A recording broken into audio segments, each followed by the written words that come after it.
प्रिय मित्रों, नमस्कार। स्नेहिल विद्यार्थियों, आज अब आप लोगों के सम्मुख मैं एक महत्वपूर्ण तथ्य, एक बात लेकर आया हूं।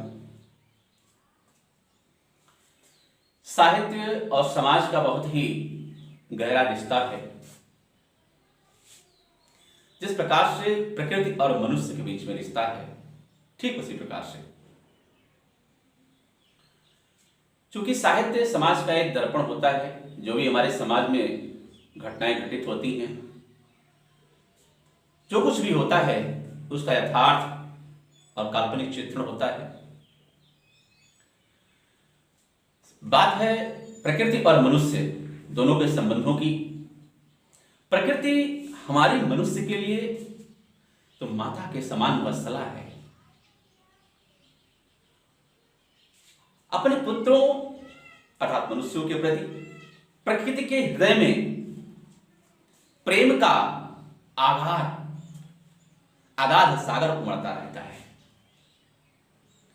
यह प्रकृति हम मनुष्यों को बहुत कुछ देती है, हमारा पालन पोषण करती है, हमारे जीवन का आधार है। अगर हम संवेदनशील होकर के हृदय से प्रकृति को एहसास करें,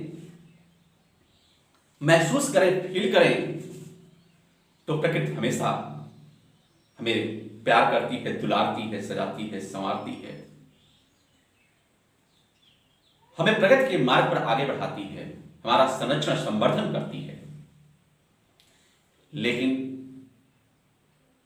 मूर्खतावश, अज्ञानतावश जिस प्रकृति ने हमें मातृवत प्रेम दिया, पालन पोषण किया, आज उसी के विनाश में हम सभी जुटे हुए हैं। प्रकृति अगर मनुष्य सो जाता है तो उसे जगाने का भी प्रयास करती है। कभी कभी मनुष्य ज्यादा उद्दंड हो जाता है तो प्रकृति कुपित होकर के उसे समुचित दंड भी देती है। अगर हिंदी साहित्य की बात करें तो छायावाद में प्रकृति चित्रण की एक वेगवती धारा प्रवाहित हुई। उसी धारा के आधार स्तंभ माने जाते हैं जयशंकर प्रसाद जी। उन्होंने अपने एक गीत के माध्यम से प्रकृति का मानवीकरण करते हुए बहुत ही सुंदर संदेश दिया है। सोए लोगों को जगाने का प्रयास किया है। किस प्रकार से प्रकृति मनुष्य को जगाती है, उसे जगाने का प्रयास करती है, उसका एक जीवंत और सजीव चित्र जयशंकर प्रसाद जी के इस गीत में देख सकते हैं आप, जो कि लहर से है। तो आपके बीच में आपको प्रसाद जी से जोड़ने का प्रयास करता हूं। आइए आनंद लीजिए।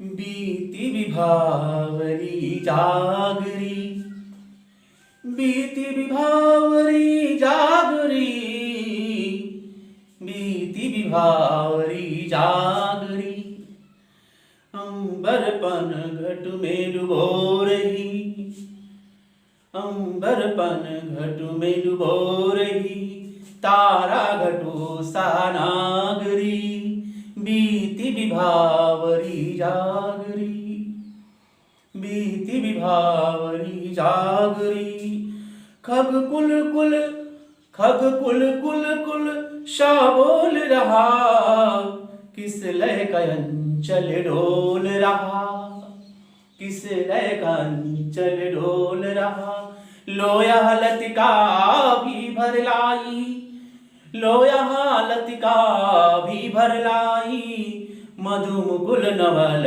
रस गागरी, बीती विभावरी जागरी, अधरों में राग यमंद पिए, अधरों में राग यमंद पिए, अलकों में मल यज बंद किए, अलकों में मल यज बंद किए, तू अब तक सोई है आली, तू अब तक सोई है आली, आंखों में भरे बिहागरी, बीती विभावरी जागरी, बीती विभावरी जागरी। विभावरी मीन्स होता है रात। एक सखी अपने दूसरे सखी से कहती है, हेरे सखी बीती विभावरी जागरी, हेरे सखी रात बीत गई है, तू अब तक क्यों सोई हुई है, क्यों नहीं जाग जाती। अंबर पनघट में डुबो रही, आकाश रूपी पनघट में, आकाश रूपी पनघट में अपने तारे रूपी घड़े को उषा रूपी चतुर नारी ने डुबो दिया। अर्थात सवेरा हो चुका है।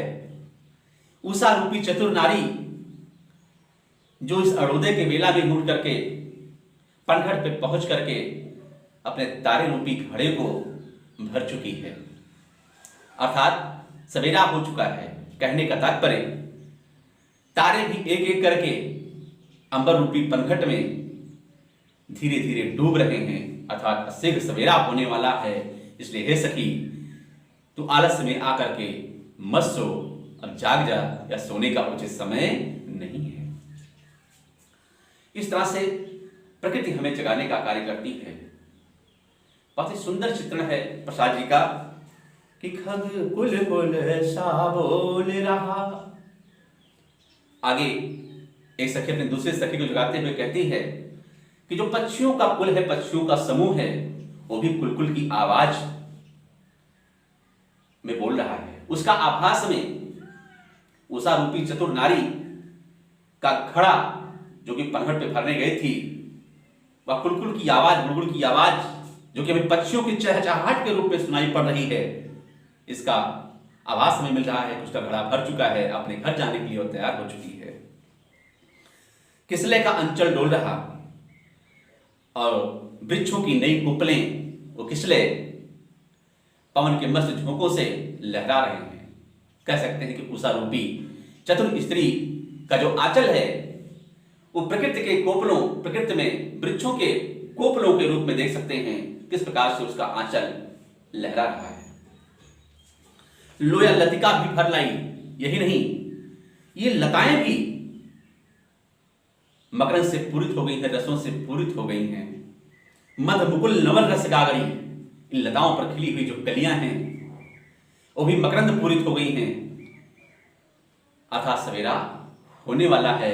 हेरे सखी तू ही निद्रा का त्याग करके अब जाग जा, या सोने का उचित समय नहीं है।